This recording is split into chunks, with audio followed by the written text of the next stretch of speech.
Assalamualaikum warahmatullahi wabarakatuh. Salam sejahtera. Kita jumpa lagi untuk sesi malam di Diari Ekstrim 15 hari bulan Mei 2023. Saya ucapkan banyak terima kasih.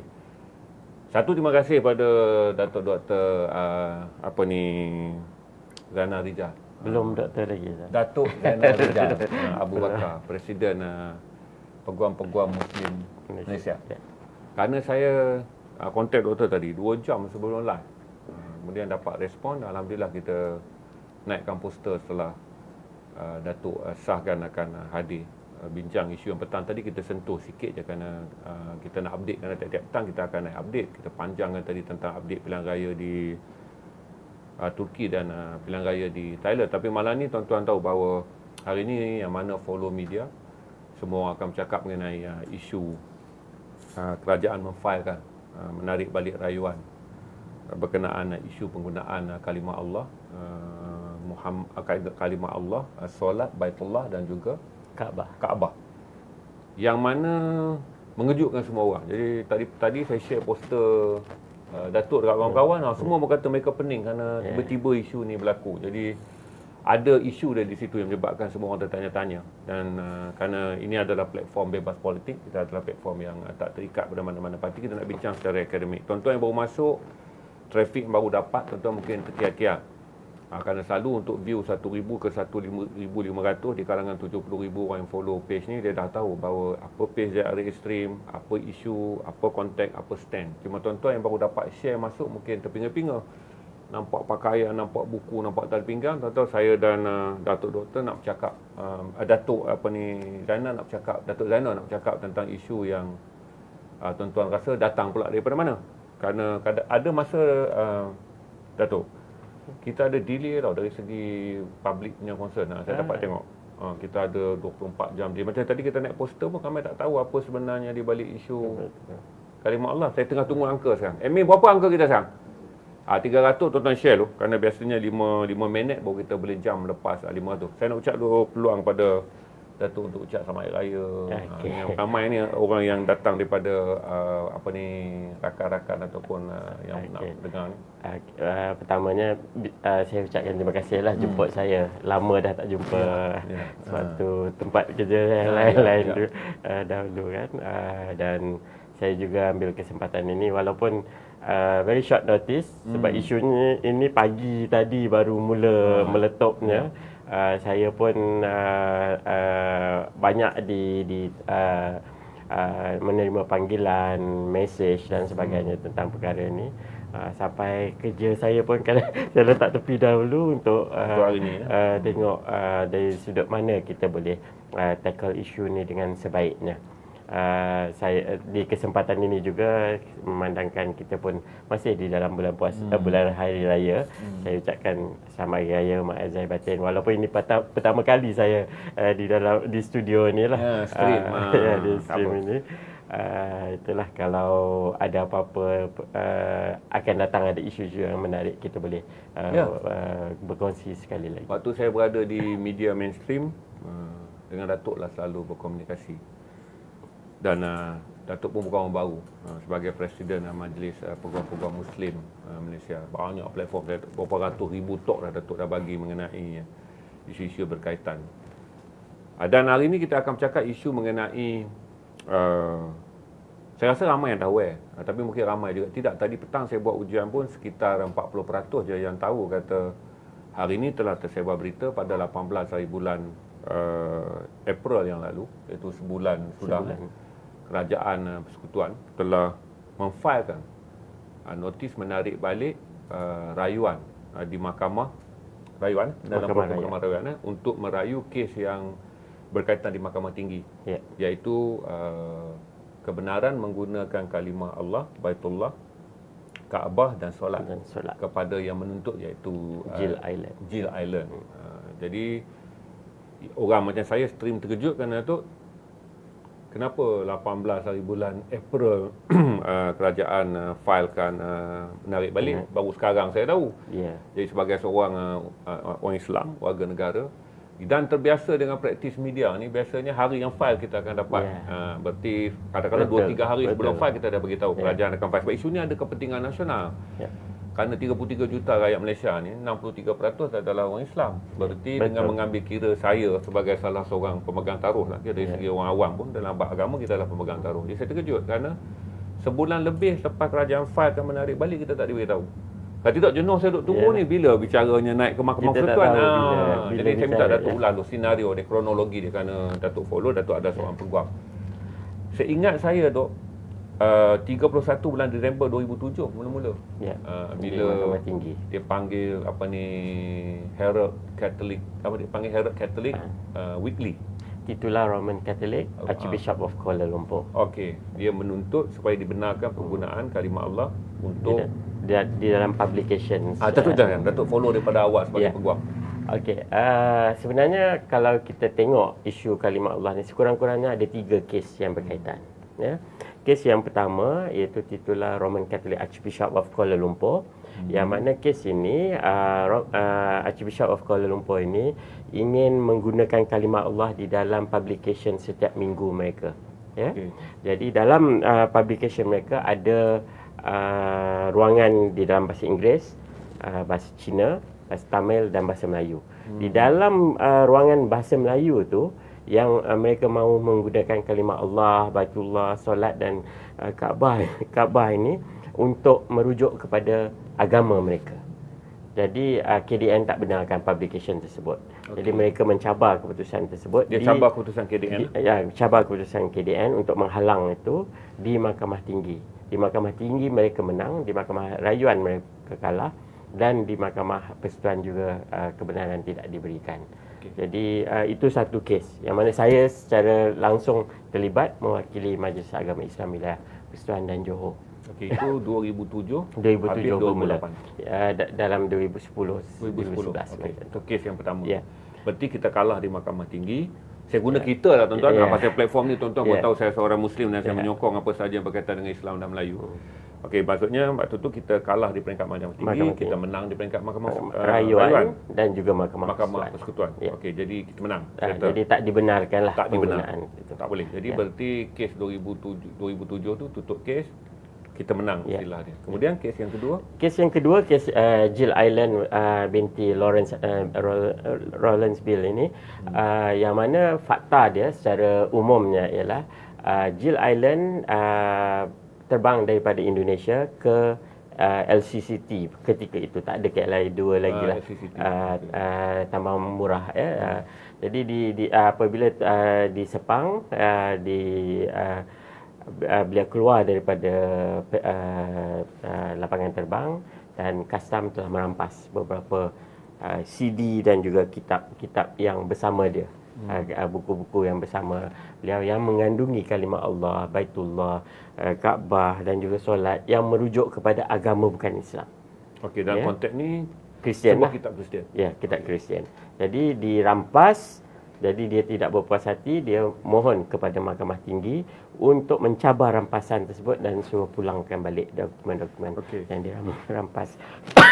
Kes ini ditangguhkan banyak kali dan sebagainya, dan akhirnya Mahkamah Tinggi membuat keputusan membenarkan Jill Island mendapat buku-buku tersebut untuk digunakan oleh. Okey, Mahkamah Tinggi kita rujuk kes Mac 2021. Ya. Itu kebenaran dipanggil setelah bertangguh berapa agak lama. Okey, dia keluar penghakiman bertulis.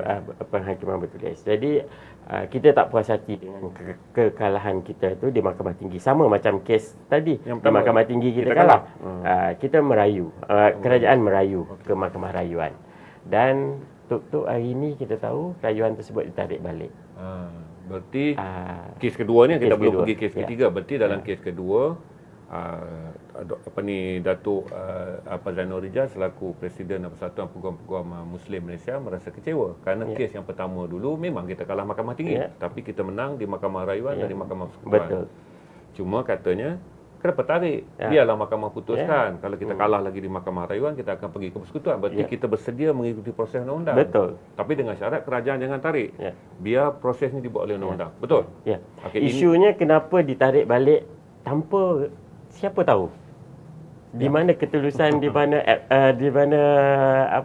kita panggil ketulusan daripada pihak kerajaan diam-diam tarik balik. Itu yang jadi isu yang paling besar. Dan kes yang ketiga, kes Jerry W.A. Dusing, sama lebih kurang dengan kes kedua ini, daripada Indonesia juga datang ke Malaysia membawa dokumen-dokumen buku-buku yang berkaitan, tapi kes itu masih lagi di Mahkamah Tinggi, belum dibicarakan lagi. Okey, tuan-tuan, sabar bagi yang baru masuk. Kalau tuan-tuan tak faham kepala ekor, jangan komen. Jangan komen, sebab komen tuan-tuan akan mengganggu. Sebab admin telah diberi mandat untuk kick semua komen. Sebab saya nak jadikan dia perbincangan akademik. Tuan-tuan tahu profil ni, tuan-tuan Google saya dah 3 tahun lebih stream dengan JRS pun ini adalah bulan ke-16. JRS ni tak terlibat dengan mana-mana parti politik. Ini adalah perbincangan akademik. Kita selalu bincang geopolitik antarabangsa, kita selalu cuba berkecuali selain kita berkongsi naratif. Cuma kerana tuan-tuan tahu bahawa ini adalah isu baru, kita nak penjelasan. Tak ada sesi hari ini dibuat untuk hentam mana-mana pihak. Apa yang doktor cakap adalah fakta kerana dia berada di lapangan dan memimpin salah satu daripada pertubuhan yang paling besar tentang peguam-peguam Islam ni. Maka mereka jadi ada dalam padang permainan, dan saya, kerana tuan-tuan selalu minta saya stream isu-isu domestik yang ada kepentingan umum tanpa ada blok politik. Cuma bila kita sebut tentang kerajaan, dia tak ada tentang NTPH atau pro perbankan. Ini fakta. Jadi pegang pada fakta. Dan menteri tadi pun mengaku. Kadang-kadang tu takut juga, kan? Tapi menteri pun mengaku kata betul. Kerajaan Persekutuan telah memfailkan notis untuk tak mau continue.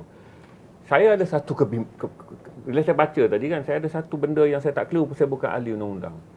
Majlis-majlis fatwa negeri mengeluarkan fatwa, maksudnya negeri-negeri keluar fatwa,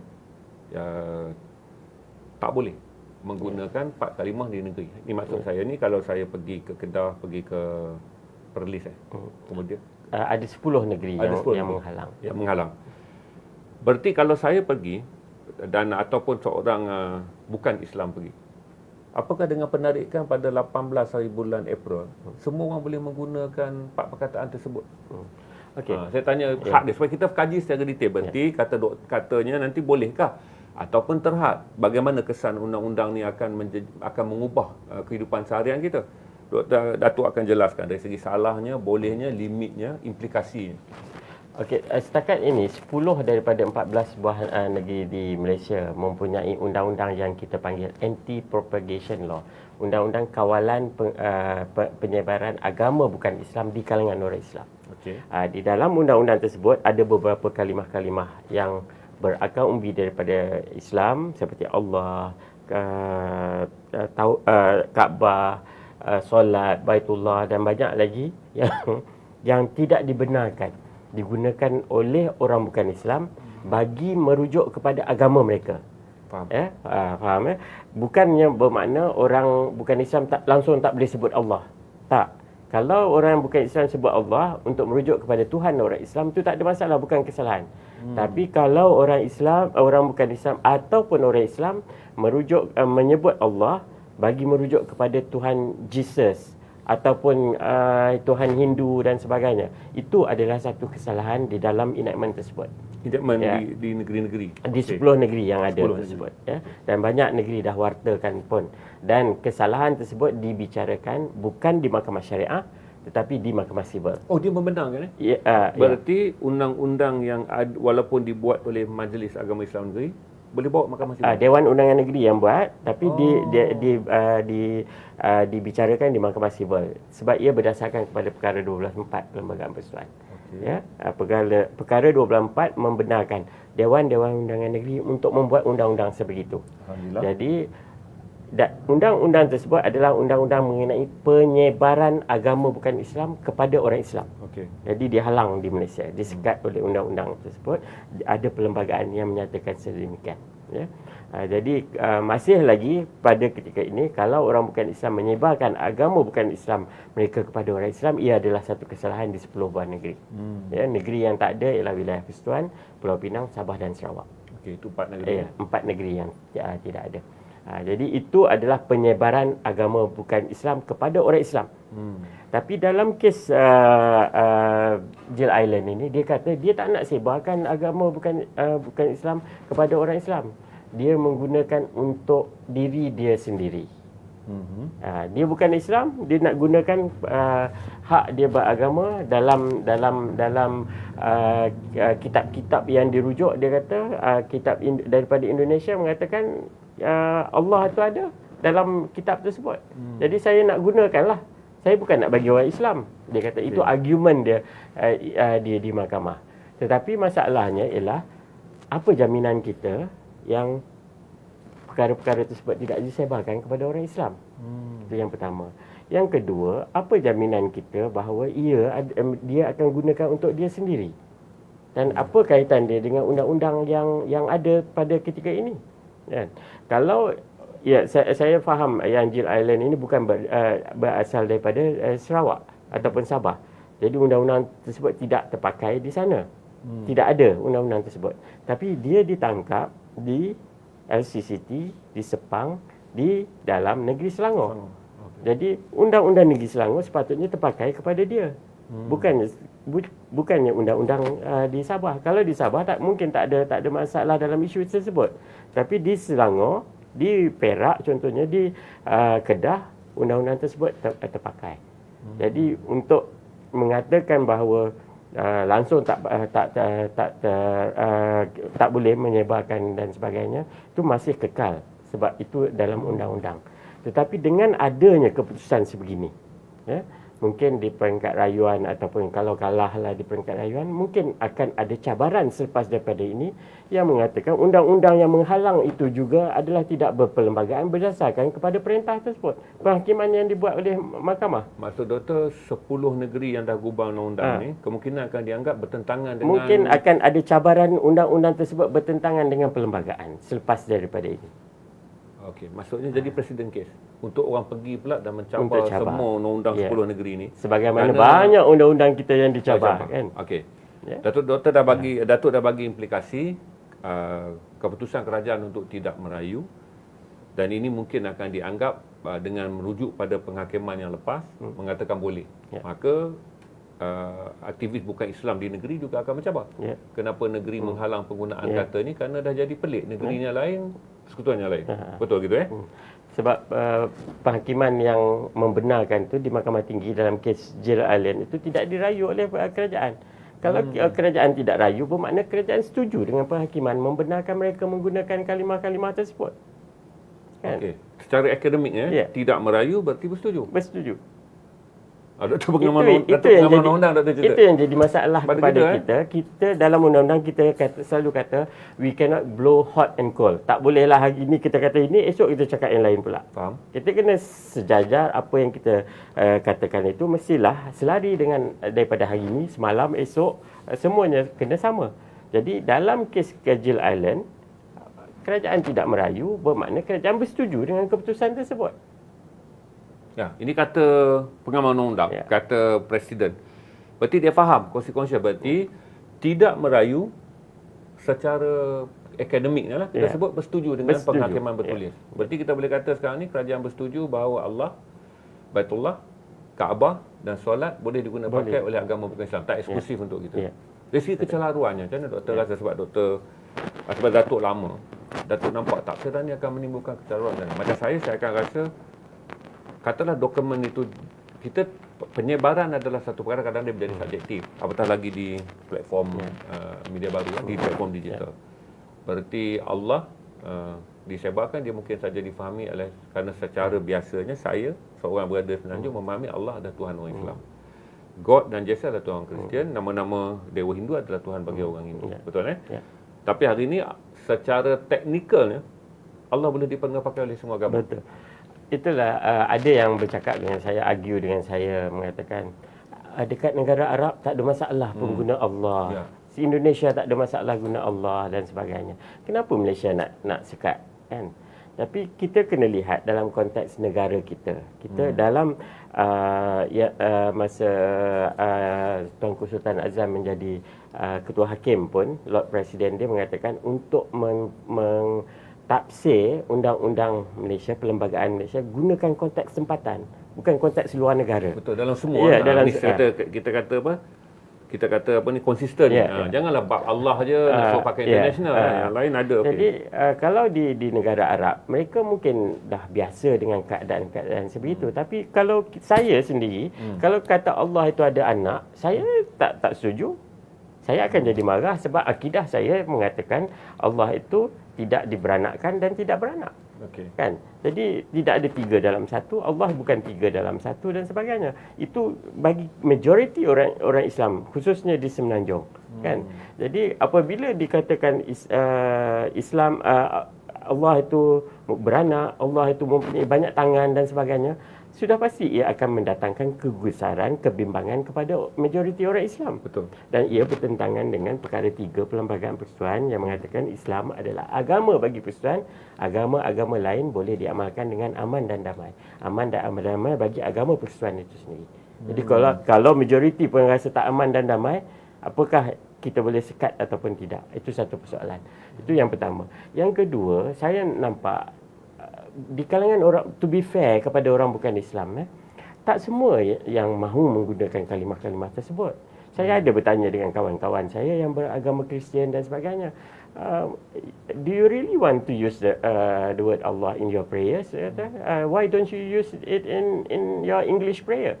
Dia kata, no, we don't want, we don't even think of using that in our prayer. Dia kata, dia tak nak pun gunakan perkataan Allah tersebut. Cuma segolongan yang tertentu saja yang betul-betul mahu untuk tujuan-tujuan tertentu. Sebab saya perhatikan banyak di dalam negara-negara lain, di Malaysia juga ada gerakan-gerakan yang ingin menyamaratakan kepada semua agama. Pluralism dan juga dalam kontekstualisme, yang mana mungkin kita jangan restrict kepada kalimah Allah saja. Banyak perkataan-perkataan lain yang kita sudah terima tanpa kita sedar.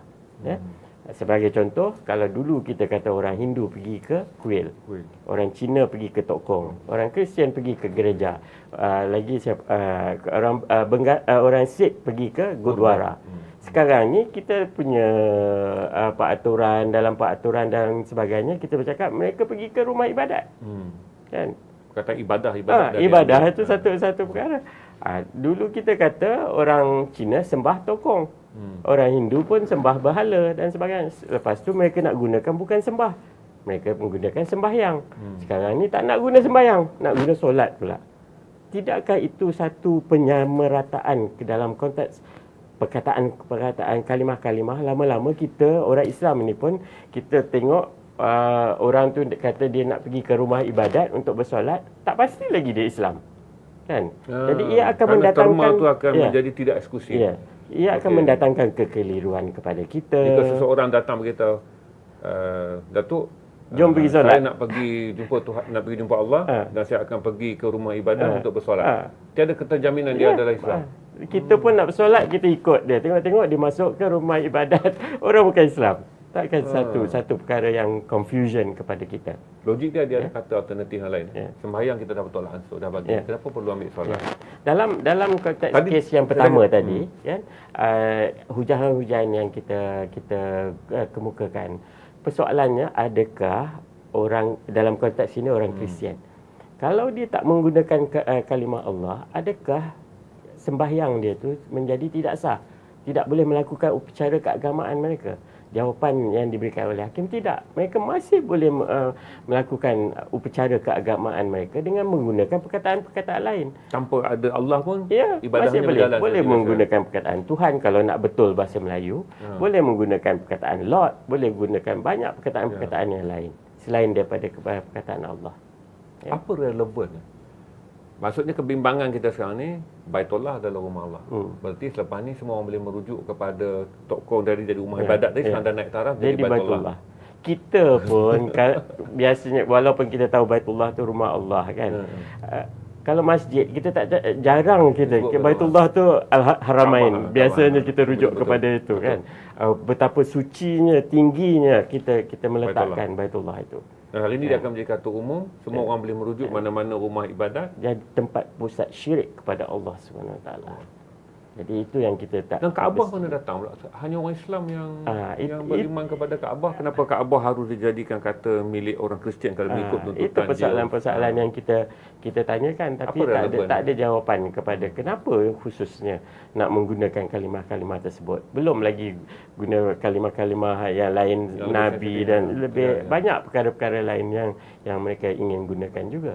Jadi sebab itu ada undang-undang Anti-Propagation Act yang enactment yang ada yang melarang penggunaan kalimah-kalimah tertentu bagi merujuk kepada agama bukan Islam. Okay. Sebab dia nak menjamin kedamaian, keharmonian masyarakat kita. Kerajaan hari ini mengatakan mereka akan buat sidang akhbar yang lain untuk jawab. Tapi kita ambil kira lah, kata keputusannya, sebahagian pihak mengatakan dah dibuat berbulan dulu. Kata kawan-kawan saya editor di mainstream media, mereka merujuk katanya dah dibuat oleh kabinet berbulan-bulan dulu. Sebahagian mengatakan mereka mendapat laporan kata 18 April 2023 kerajaan filekan. Ini saya beritahu. Katalah kerajaan bertegas untuk tidak merayu. Dia tak pedulilah, malam ni kita stream, kita lahirkan rasa sensitivity orang Islam, kerajaan tak mahu juga.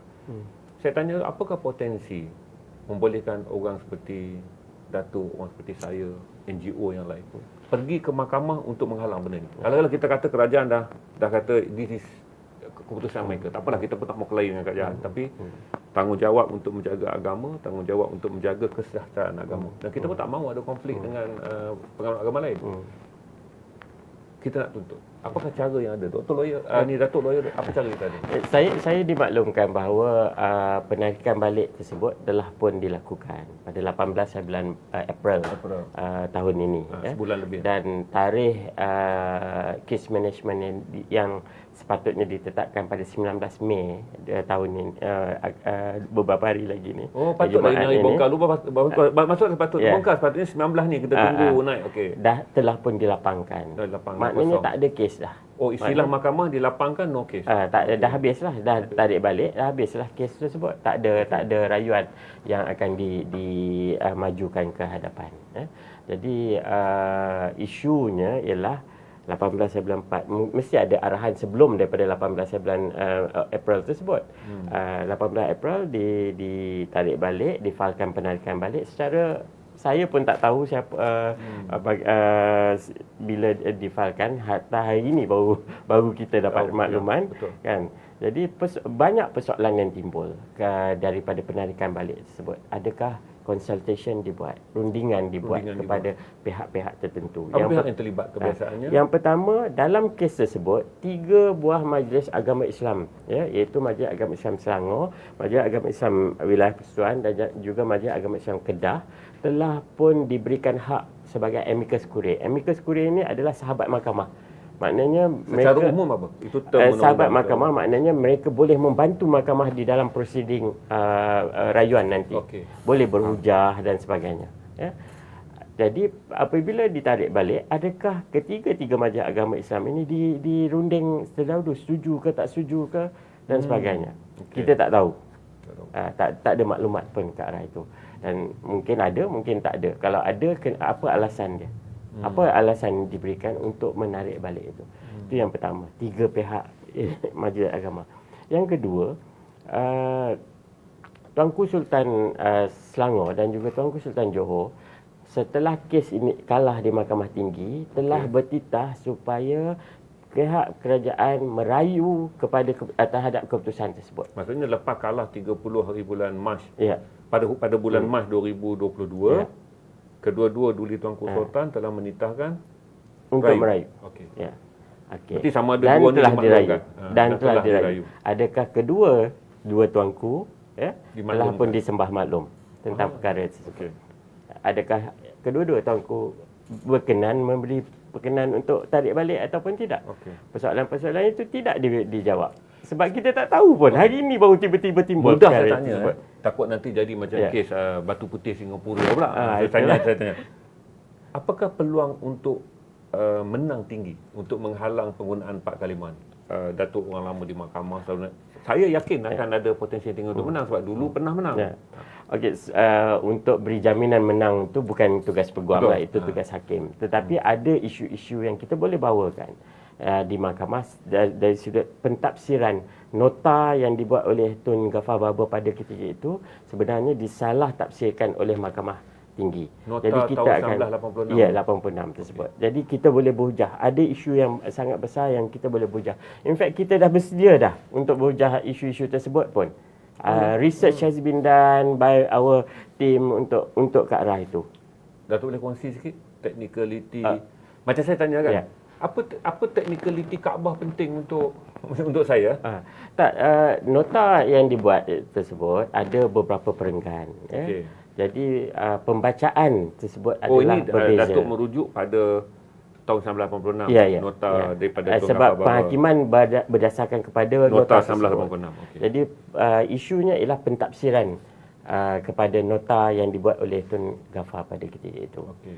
Jadi antara clause clause-nya ialah apabila ada satu proviso yang menyebut bahawa boleh guna perkataan-perkataan tertentu dengan syarat hendaklah cop untuk kegunaan Kristian saja. Jadi persoalannya, adakah proviso itu terpakai kepada perenggan yang pertama ataupun perenggan yang kedua?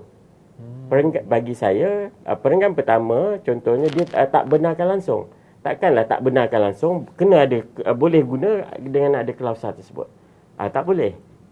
Jadi itu bacaan-bacaan kena baca secara detail, teknikal. Tapi secara umum ada ruang-ruang untuk kita berhujah, untuk melihat kepada penghakiman-penghakiman terdahulu untuk berhujah supaya kita boleh dapat kemenangan di peringkat rayuan. Itu tuanku tadi yang kedua. Yang ketiga, pihak yang ketiga ialah mufti hampir seluruh Malaysia telah pun membuat persetujuan muzakarah fatwa kebangsaan supaya pihak kalimah-kalimah ini tidak boleh digunakan oleh bukan Islam. Berarti mufti dah buat keputusan. Mufti dah buat keputusan. Adakah mufti mesti dirundingi apabila nak menarik balik kes tersebut, rayuan tersebut? Maksudnya banyak pemegang taruh. Kita ni dah kira kecil lah. Tapi maksudnya pemegang taruh yang bersifat institusi ada 3 sekarang. Yang mesti jadi sepatutnya mesti dirundingi. Mesti kalau ada desakan daripada pihak sana, bincangkan secara bersama, rundingkan bersama.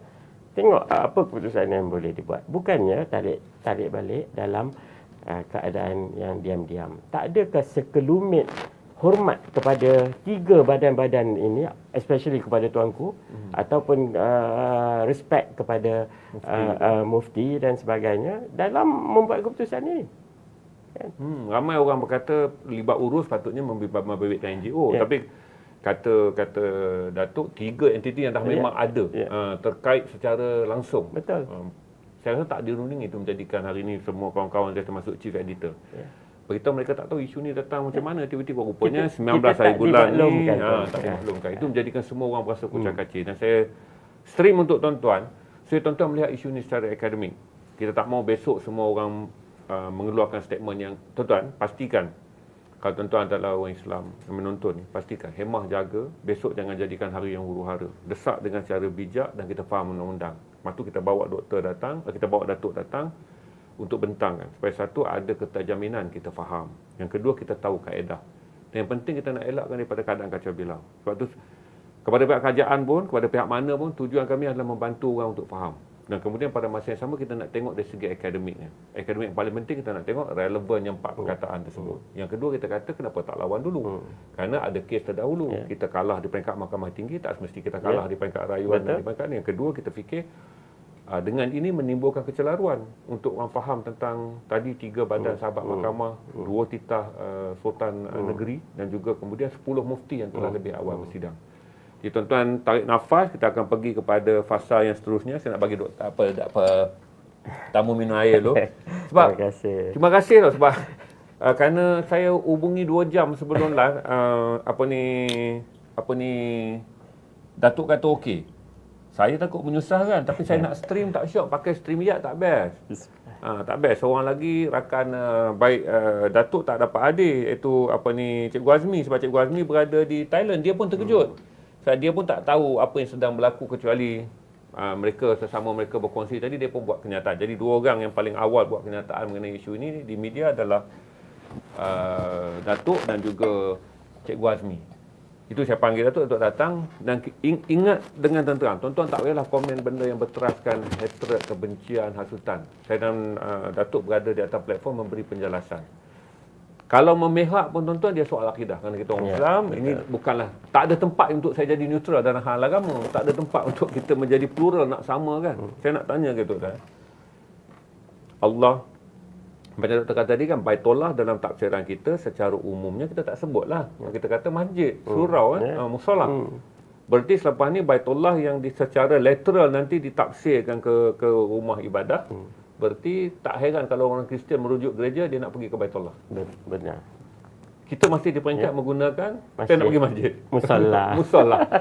Kita pun tak pakai Baitullah kerana spesifik. Baitullah kita hanya rujuk satu je kepada Al-Haramain. Apa ni? Betul. Dan saya tanya, dekat mana muncul perkataan Kaabah?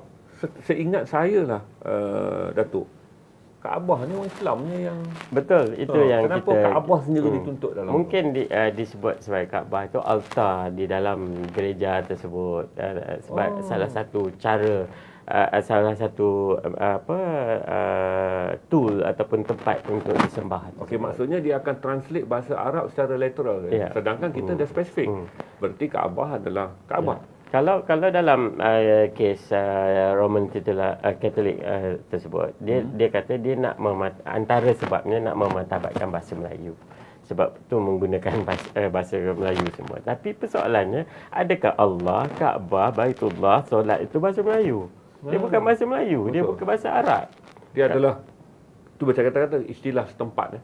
Kerana di Malaysia kita dah spesifikkan benda tu sebagai kata ibadat. Kalau solat, kata khusus. Kata khusus. Saya pun ingat dulu kecil-kecil, mak ayah kita pakai perkataan semayang. Bila perkataan semayang kita tolak ansur menjadi milik semua, kita ambil satu kata Arab, kita pindah solat.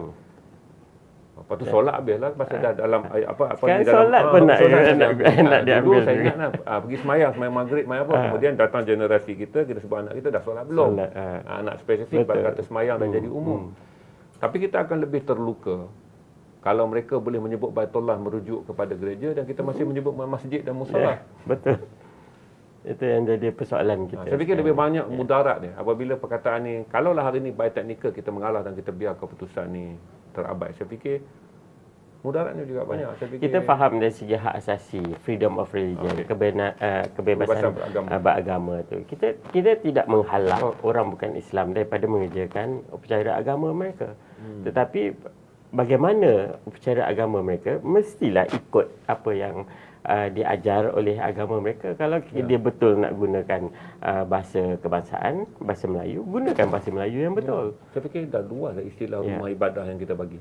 Walaupun ibadah juga daripada kata Arab, kita dah bertolak ansur jadikan dia rumah ibadah kerana kita menggunakan daripada dulu musola, masjid dan surau. Kita tak sensitif. Tapi sekarang ni kalau Majlis Perbandaran tempatan apa semua dia gazet untuk rumah ibadah, tak semestinya untuk masjid dan surau pada ketika ini. Betul. Sebab dia sebut rumah ibadah. Tokong, kuih semua terguna pakai. Jadi kita nak spesifik, kita kata kita apalah, kita boleh berlindung dengan masjid ni. Tapi sekarang kalau kata Baitullah diguna pakai, dia lebih membuatkan kita rasa kecewa. Sebab banyak kita pun tak pakai Baitullah kecuali merujuk kepada tanah suci Mekah.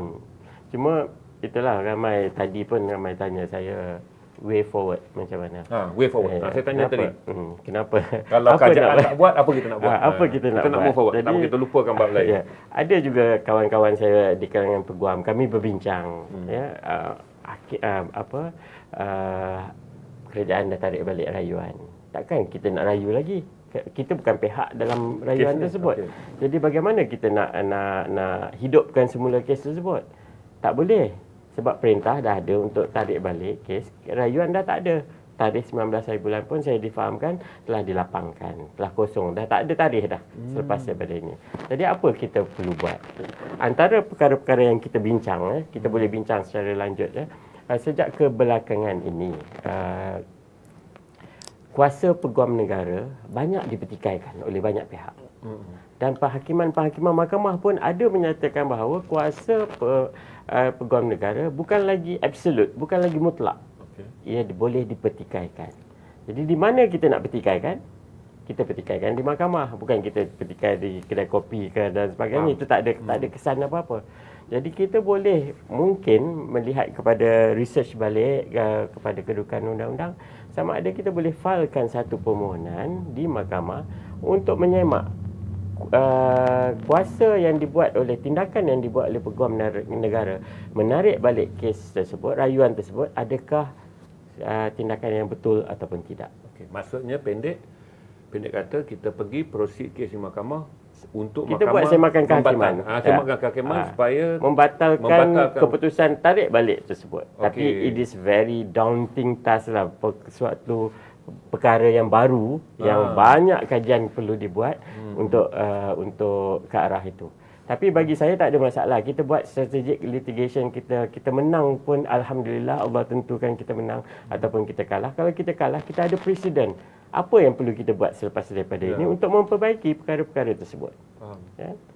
Jadi kalau sebagai seorang peguam, saya bukan 100% semua menang kes saya. Banyak kes saya kalah. Tapi kita belajar daripada kekalahan itu, judgement bagaimana supaya kita perbaiki pada masa akan datang dalam kes-kes yang lain. Saya nak kita tanya sekali lagi tentang ramai orang akan keliru tentang keterhadan penggunaannya. Berarti secara teknikal, 4 perkataan ini dah boleh dipakai?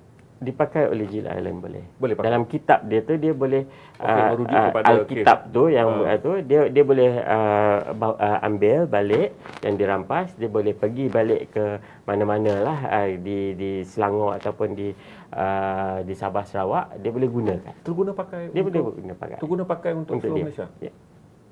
Dia boleh guna pakai. Cuma dia masih terhad tak boleh menyebarkannya kepada orang Islam.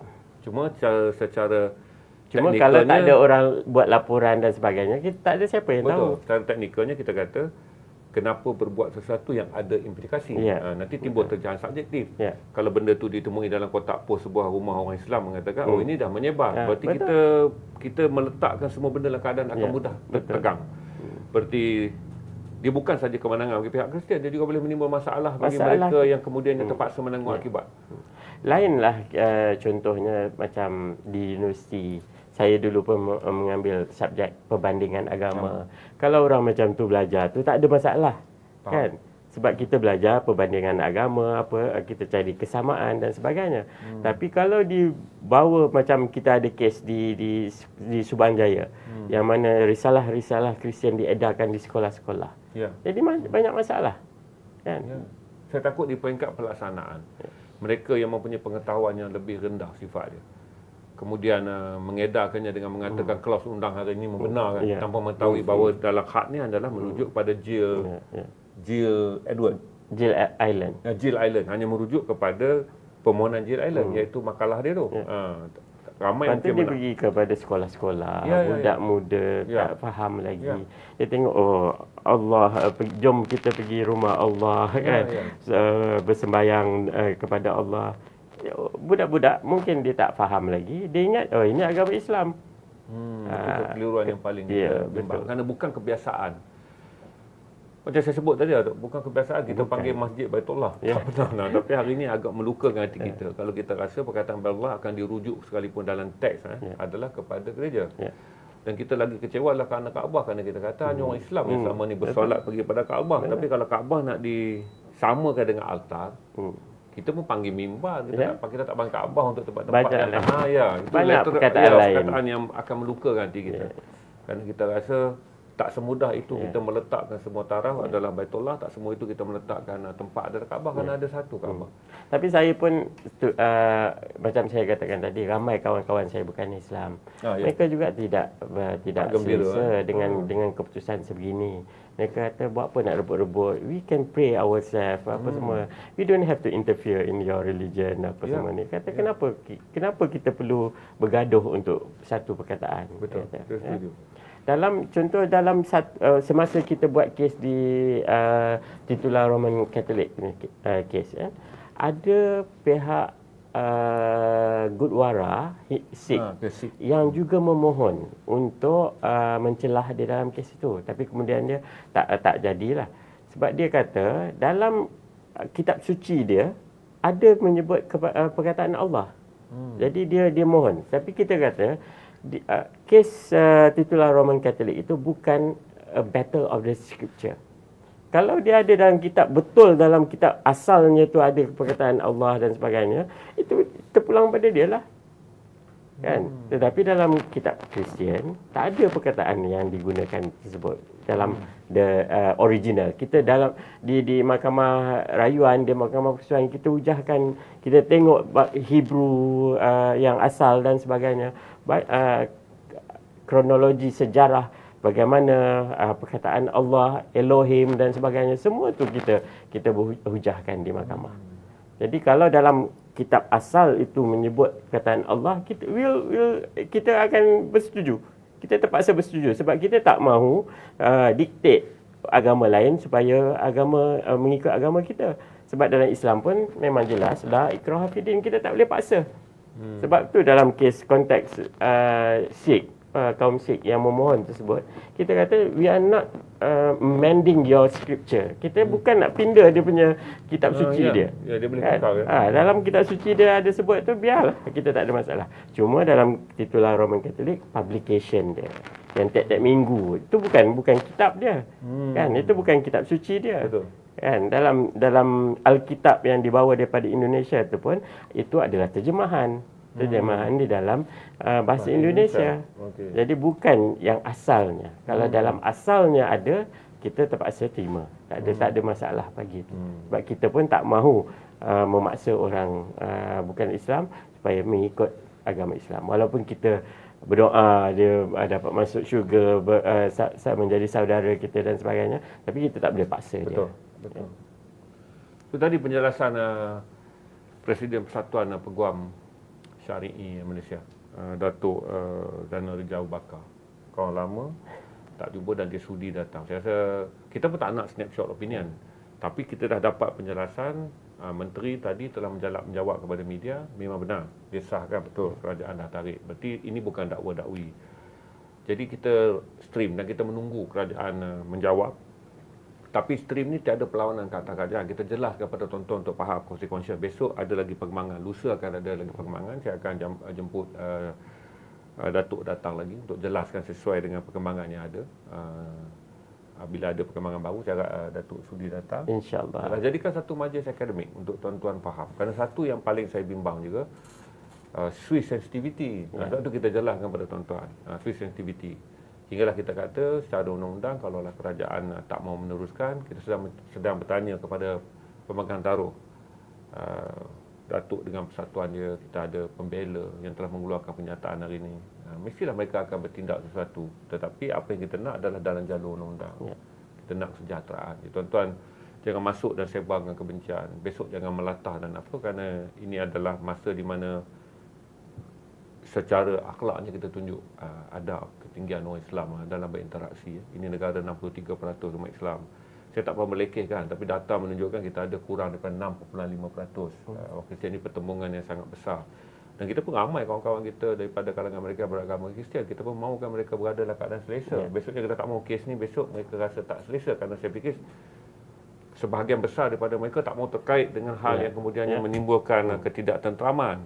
Banyak tempat yang saya fikir gereja berada dalam keadaan selesa untuk melaksanakan ibadah mereka diterima, mempunyai hubungan baik pun. Sebahagiannya telah membina hubungan akrab dengan orang Muslim dan segala agama yang ada di Malaysia.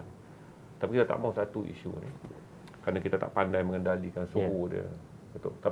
Tapi Datuk punya pengalaman, apa advice Datuk pada semua? 1,300 orang ada. Besok saya yakin video ni akan capai 10,000 view. Tuan-tuan yang masuk, saya minta bagi like je supaya saya tak payah beli blast dekat FB. Kalau malam ni saya dapat 1,000 like, 2,000 orang yang tak menonton lah, tapi like page ni akan dapat timeline besok. Tapi kebiasaannya, tuan-tuan bagi dekat saya 1,000 like, 1,200, 1,300. Tuan-tuan, video ni akan cepat 24 jam akan capai 20,000 tontonan. Saya akan pindah dengan cepat video ni ke YouTube, kerana ini penjelasan akademik. Tentu mungkin ada nasihat untuk, saya rasa 99% dalam orang Islam. Sebenarnya yang pertama, kita kena faham isu. Jangan kita dengar daripada orang luar dan sebagainya, kita terpengaruh dengan yang dibawa oleh orang luar. Ada tadi pun ada yang menelefon saya, kata, takkan orang bukan Islam tak boleh cakap Assalamualaikum? Takkan orang bukan Islam nak sebut Allah pun tak boleh? Itu bukan konteks dalam kes ini. Betul. Ya, jadi banyak kekeliruan yang kita hadapi.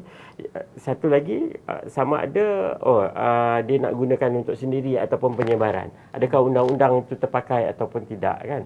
Jadi banyak perkara-perkara itu kita kena faham. Jadi saya dah jelaskan tadi bahawa enactment yang ada menghalang daripada penyebaran agama bukan Islam itu masih lagi ada. Dia belum lagi diisytiharkan. Istilah ni hanya terpakai untuk kes ni. Yes. Itu satu. Mungkin akan datang ke arah itu, saya nampak ada ruangnya mereka nak pergi ke arah itu. Tapi belum berlaku lagi. Apa yang berlaku ialah Gill Island ini tidak dibenarkan oleh KDN pada ketika itu untuk menggunakan kalimah-kalimah ini di dalam Alkitab, kitab terjemahan di dalam bahasa Indonesia dan sebagainya untuk kegunaan dia. Jadi itu yang menjadi masalah. Ya, sebab kita tak ada dalam printing and process publication pun kita ada larangan-larangan tersebut. Jadi undang-undang ada, dalam perlembagaan ada, enactment ada dan sebagainya yang melarang sebegitu untuk dicetak. Ya. Di Malaysia tak boleh dicetak. Sebab tu dia beli daripada Indonesia bawa ke Malaysia. Jadi adakah satu dia mendapat kebenaran untuk mengimport dan sebagainya, itu satu persoalan yang lain. Ya. Jadi kita perlu faham apakah kes ini berkenaan dengan apa isunya. Ya, bukan isu-isu yang mungkin mendatang yang dibawa oleh pihak-pihak yang lain. Cuma satu perkara yang saya sangat menunggu-nunggu penjelasan daripada kerajaan ialah apa alasan tarik balik kes. Ya. Setelah kes kalah dulu di Mahkamah Tinggi, ya, Peguam Kanan Persuan menyatakan bahawa mereka akan merayu sebab mereka mengatakan bahawa keputusan yang dibuat oleh hakim itu adalah salah, adalah tidak betul. Tapi macam mana boleh jadi betul pula dengan menarik balik kes tersebut? Jadi persoalan ini yang paling kita tunggu, apakah jawapan, apakah justifikasi daripada pihak kerajaan menarik balik rayuan tersebut. Itu yang kedua. Yang ketiga, rundingan-rundingan itu. Kenapa pihak-pihak yang berkenaan tidak dirundingi? Kenapa pihak-pihak tersebut pun apabila kami tanya pun mereka pun terkejut? Kan? Ini Datuk merujuk kepada sahabat mahkamah. Ya, sahabat mahkamah. Sahabat dengan Majlis Islam Negeri Kedah, dengan mufti mufti dan dua Duli Tuanku. Saya tak dapat berhubung dengan Duli Tuanku lah sebab saya tak ada akses. Tapi dua-dua tu dah beritahu mereka tidak dimaklumkan. Dah bagi tahu. Saya tak dapat kita berhubung. fikir sekarang ni kita sedang tunggu besok tiga pihak ni memberi kenyataan. Tapi dalam konsen kita berdasarkan pada mencuat kita dah faham kematangannya, tentulah tidak. Kalau tidak takkanlah kita backdate sebulan lebih baru tahu, kerana hari ni semua orang bersedia nak pergi ke mahkamah buat liputan lusa kes Gill Island ni. Hari ni baru tahu bahawa kes tu telah dilapangkan, berarti tiada kes. Bila rujuk balik rupanya 18 hari bulan April. Sebulan lepas kerajaan dah memfailkan untuk tidak meneruskan rayuan. Itu saja. Terima kasih kepada semua 1,300 orang ada yang dah bagi like, yang dah share. Terima kasih pada Datuk. Datuk akan datang lagi. InsyaAllah. Datuk akan datang, kita akan selalu jemput Datuk datang untuk menjelaskan kes. Saya rasa kes ni yang penting adalah edukasi dia. Yang kedua, saya nak ada satu tempat di mana bila kita bincang perkara ni, kita nak bincang untuk tujuan kebaikan, menyedarkan semua, tiada hasutan kebencian, tiada kita nak menanam niat apa pun. Yang paling penting, kerana satu, Datuk, saya bimbang tempat pilihan raya dah dekat. Jadi saya bimbang kes-kes yang bersifat ras dan bersifat agama ni dijadikan alat. Lepas tu saya cakap panggil doktor untuk beritahu seorang besok ramai orang ada bekal. Yang tengok live ni dah ada bekal lah. Kalau ada argumen-argumen yang tak masuk akal, secara perundangan dah datang dengar nasihat Datuk, dah faham okey ini apa langkah seterusnya yang boleh kita ambil. Terima kasih semua. Assalamualaikum warahmatullahi wabarakatuh. Jumpa lagi sesi live lepas ni. Saya akan naikkan barang. Bagi saya break 15 minit untuk teman doktor minum kopi. Assalamualaikum.